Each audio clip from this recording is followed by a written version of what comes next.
Hello दोस्तों, आप सभी के चैनल पर फिर से स्वागत है। आज की ये हमारी वीडियो नंबर होगी 14, क्लास नंबर 14। इससे पहले हम और भी वीडियो चैनल पे डाल चुके हैं, जो कि आप चैनल में जाके डिस्क्रिप्शन में आपकी उसको लिंक मिल जाएगी। आप चैनल पे जाइए, वहाँ पर आपको इसकी जो प्लेलिस्ट है, आप वहाँ से प्लेलिस्ट देख सकते हैं, जो कि आरआरबी ग्रुप डी एएलपी के नाम से 2025 के नाम से बनी हुई है। तो ये हमारी क्लास 14 है, डे 14 है। इससे पहले हम 13 क्लास से आपको दे चुके हैं। अगर आपने वो नहीं देखी है तो आप प्लेलिस्ट में जाइए, वहाँ से देखिए। वीडियो में हम आगे बढ़ें उससे पहले आपसे एक अनुरोध है, निवेदन है कि अगर आप चैनल पर पहली बार आए हैं तो चैनल से जुड़ जाएं, सब्सक्राइब कर लें।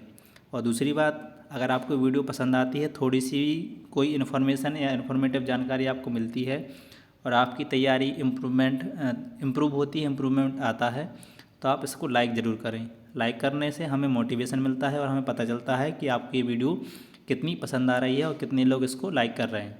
तो हम इस तरीके की और वीडियो आप तक पहुंचाते रहेंगे। तो चलिए वीडियो स्टार्ट करते हैं।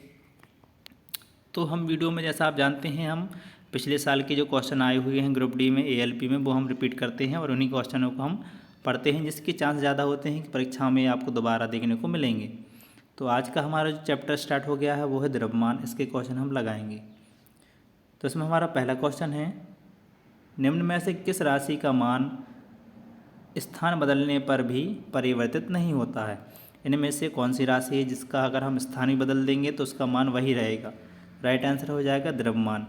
यही कारण है कि अगर हम चंद्रमा और पृथ्वी पर किसी वस्तु का भार या द्रव्यमान की कल्पना करें या बताएं, तो द्रव्यमान अगर इधर 5 kg का है तो चंद्रमा पर भी 5 kg का होगा। मतलब उसके द्रव्यमान में स्थान परिवर्तन से कोई भी परिवर्तन नहीं आएगा। ये क्वेश्चन आपका एएलपी में 2018 30/8/2018 को शिफ्ट फर्स्ट में पूछा गया था।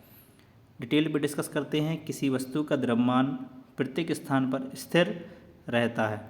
द्रव्यमान वस्तु के स्थान परिवर्तन के साथ परिवर्तित नहीं होता है, किंतु वस्तु का भार या वजन बोले हम जिसको, तो स्थान परिवर्तन के साथ परिवर्तित होता है। आपने क्वेश्चन सुना होगा कि अगर हम किसी वस्तु को पृथ्वी से चंद्रमा पर ले जाएं तो उसके भार में परिवर्तन होगा कि नहीं होगा? तो उसका भार परिवर्तित हो जाता है। अगर उसका भार पृथ्वी पर 36 kg का है तो चंद्रमा पर जाके 1/6 हो जाएगा। मतलब वहाँ पर ही 6 kg का इसका भार बचेगा। अगर हम द्रव्यमान की बात करें तो द्रव्यमान कभी नहीं बदलता। पृथ्वी पर जितना द्रव्यमान होगा, चंद्रमा या अन्य ग्रह पर भी उतना ही उसका द्रव्यमान रहेगा। अगला क्वेश्चन है, निम्नलिखित में से कौन सा एक समूह से संबंधित नहीं है? तो आपका जो द्रव्यमान है समूह से संबंधित नहीं है। क्यों संबंधित नहीं है? क्योंकि समय, त्वरण, गति, रेखीय गति के चर हैं, जबकि द्रव्यमान एक समूह में सम्मिलित नहीं है। जो समय है, त्वरण है, गति है, रेखीय गति करते हैं, इसलिए एक है, बाकी द्रव्यमान इनमें अलग हो जाएगा। अगला क्वेश्चन है, किसी वस्तु का जड़त्व मापने की इकाई निम्न में से क्या है? तो किसी वस्तु का अगर हम जड़त्व मापेंगे तो वो मापेंगे हम द्रव्यमान से। ऑप्शन नंबर ए हमारा इसका राइट आंसर हो जाएगा। ये क्वेश्चन भी आपका ग्रुप डी में 26/10/2018 को शिफ्ट थर्ड में पूछा गया था। डिटेल डिस्कस करते हैं इसकी। जड़त्व वस्तुओं का वह गुण है जिसके कारण वस्तुएं अपनी विराम अवस्था या गति की अवस्था को बनाए रखने का प्रयत्न करती हैं।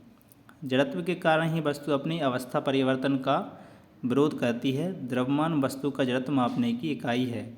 द्रव्यमान वस्तु के जड़त्व मापने की इकाई है। अगला क्वेश्चन देखेंगे, किसी वस्तु के द्रव्यमान का मापन किसका मापन कहलाता है? तो राइट आंसर हो जाएगा उसके जड़त्व का मापन। ऑप्शन नंबर बी हमारा इसका राइट आंसर हो जाएगा। आरआरबी ग्रुप डी 11/10/2018 में शिफ्ट सेकंड में क्वेश्चन आपका पूछा गया था। डिटेल में डिस्कस करते हैं इसको हम। किसी भौतिक राशि का परिमाण संख्याओं में व्यक्त करने को मापन कहा जाता है। वह गुण जो वस्तु की गति की अवस्था में किसी भी प्रकार के परिवर्तन का विरोध करता है, जड़त्व कहलाता है। जड़त्व ही वह गुण है जिसके कारण वस्तु बिना दिशा बदले एक सरल रेखा में समान वेग से चलती रहती है। जड़त्व का मापन द्रव्यमान होता है। अगर आपको वीडियो पसंद आ रही है तो आप लाइक ज़रूर करें, और अगर चैनल पर पहली बार आए हैं, पहली बार विज़िट कर रहे हैं, तो आप चैनल को सब्सक्राइब जरूर कर लें ताकि आप तक ऐसी वीडियो पहुंच जाए। किसी वस्तु के जड़त्व को निम्नलिखित में से किसमें मापा जाता है? तो राइट आंसर हो जाएगा द्रव्यमान। ऑप्शन नंबर डी इसका राइट आंसर हो जाएगा। ये ग्रुप डी में 30/10/2018 पूछा गया था। वस्तु का जड़त्व उसके द्रव्यमान पर निर्भर करता है। द्रव्यमान जितना अधिक होता है, वस्तु में जड़त्व अर्थात बल का अवरोध करने की प्रवृत्ति उतनी ही अधिक होगी। मतलब अगर वस्तु का द्रव्यमान ज़्यादा है तो उसका जड़त्व भी अधिक होगा। इस प्रकार किसी वस्तु का द्रव्यमान उसके जड़त्व की माप होती है। अगला क्वेश्चन है कि द्रव्यमान की परिभाषा क्या है? तो इसका राइट आंसर हो जाएगा ऑप्शन नंबर डी। किसी वस्तु में होने वाले पदार्थ की राशि को ही या को उस वस्तु का द्रव्यमान कहा जाता है। तो ऑप्शन नंबर डी हमारा इसका राइट आंसर हो जाएगा। डिटेल है इसकी, द्रव्यमान किसी वस्तु का वह गुण है, मूल गुण है, जो उस पदार्थ के त्वरण का विरोध करता है। सरल भाषा में द्रव्यमान से हमें किसी वस्तु का वजन और गुरुत्वाकर्षण के प्रति उसके आकर्षण या शक्ति का पता चलता है। अगला क्वेश्चन है द्रव्यमान बटे आयतन क्या होता है? तो जो घनत्व का सूत्र होता है हमारा होता है द्रव्यमान बटे आयतन। तो ऑप्शन नंबर ए हमारा इसका राइट आंसर हो जाएगा। ग्रुप डी में क्वेश्चन आया था 2018 में। अगला क्वेश्चन है, पहले हम इसकी डिटेल देखते हैं फिर अगले क्वेश्चन पे चलते हैं। भौतिकी में किसी पदार्थ के इकाई आयतन में निहित द्रव्यमान को उस वस्तु का घनत्व कहते हैं। इसे रॉ या डी से निरूपित करते हैं। इसकी इकाई किलोग्राम प्रति घन मीटर होती है। द्रव्यमान की जो इकाई होती है वो होती है किलोग्राम प्रति घन मीटर। तो घनत्व बराबर द्रव्यमान बटे आयतन। अगला क्वेश्चन है,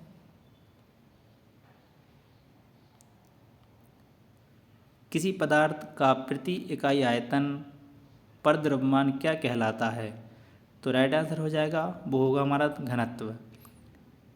किसी पदार्थ का प्रति इकाई आयतन पर द्रव्यमान उसका घनत्व कहलाता है। अगला क्वेश्चन है, यदि किसी वस्तु का भार 200 न्यूटन है तो इसका द्रव्यमान ज्ञात करें। तो अभी हमने एक फॉर्मूला पढ़ा था कि जो भार बराबर होता, जो घनत्व बराबर होता है वो होता है द्रव्यमान बटे आयतन। द्रव्यमान बटे आयतन अभी हमें दिया है कि उसका हमें द्रव्यमान बताना है और घनत्व भार दिया है। तो भार दिया है हमें जो है 200 न्यूटन का। तो 200 न्यूटन का भार दिया है तो 200 को आप डिवाइड कर दीजिए गुरुत्वीय त्वरण जी से। जी मतलब 10 होता है, 10 से डिवाइड करेंगे तो आपका जो 20 kg आ जाएगा, जो आपका आ जाएगा 20 kg आपका इसका आंसर हो जाएगा। जो आपका द्रव्यमान होगा वो 20 kg हो जाएगा। जो आपका भार होता है, भार का जो फॉर्मूला होता है वो होता है भार बराबर द्रव्यमान गुणित त्वरण। आपको इसमें भार निकालना है। द्रव्यमान कितना दिया है 200, और जो आप भार दिया है वो दिया है आपको 200 न्यूटन। द्रव्यमान आपको निकालना है और जी का मान होता है 10, तो जी को हम इस साइड लाएंगे तो ये डिवाइड हो जाएगा। तो एक जीरो से एक जीरो आपका कैंसिल हो जाएगा। तो आपका जो द्रव्यमान हो जाएगा ये 220 kg हो जाएगा। तो आपको ये समझ में आ गया होगा। अगले क्वेश्चन पे हम बढ़ते हैं। क्वेश्चन है हमारा कि बल बटे त्वरण क्या होता है? तो जो बल बटे त्वरण होता है ये द्रव्यमान होता है। तो बल बटे त्वरण इक्वल टू द्रव्यमान। ऑप्शन नंबर सी हमारा इसका राइट आंसर हो जाएगा। डिटेल है कि न्यूटन के दूसरे नियम से जो फोर्स इक्वल टू होता है वो मास इंटू एक्सेलरेशन होता है। मतलब जो बल बराबर होता है ये होता है द्रव्यमान गुणित त्वरण। तो हम इसी को आगे पीछे ऊपर नीचे करके अपना फार्मूला बनाते रहते हैं। तो जैसे हमें इसका जो द्रव्यमान निकालना है तो वो हो जाएगा हमारा बल बटे त्वरण। अगला क्वेश्चन देखते हैं। क्वेश्चन है हमारा, निम्नलिखित में से कौन त्वरण के मान को गुरुत्व के कारण प्रभावित नहीं करता है? तो राइट आंसर हो जाएगा जो द्रव्यमान होता है ये हम किसी भी कारण से त्वरण के मान को गुरुत्व के कारण प्रभावित नहीं करता है। तो ऑप्शन नंबर ए हमारा इसका राइट आंसर हो जाएगा। किसी वस्तु का द्रव्यमान इसके त्वरण के मान को गुरुत्व के कारण प्रभावित नहीं करता है। यही कारण है कि जब अलग अलग द्रव्यमान की वस्तुओं को मुक्त रूप से नीचे छोड़ा जाता है तो उस पर समान त्वरण कार्य करता है। तो ये थी हमारी वीडियो आपको कैसी लगी कमेंट बॉक्स में आप ज़रूर बताएं। वीडियो बनाने में काफ़ी समय लगता है और मेहनत भी काफ़ी लगती है। तो अगर मेहनत पसंद आ रही है तो आप वीडियो को लाइक ज़रूर करें और अपना फीडबैक कमेंट बॉक्स में ज़रूर दें। अगले प्रैक्टिस सेट के साथ हम फिर मिलेंगे, तब तक के लिए जय हिंद।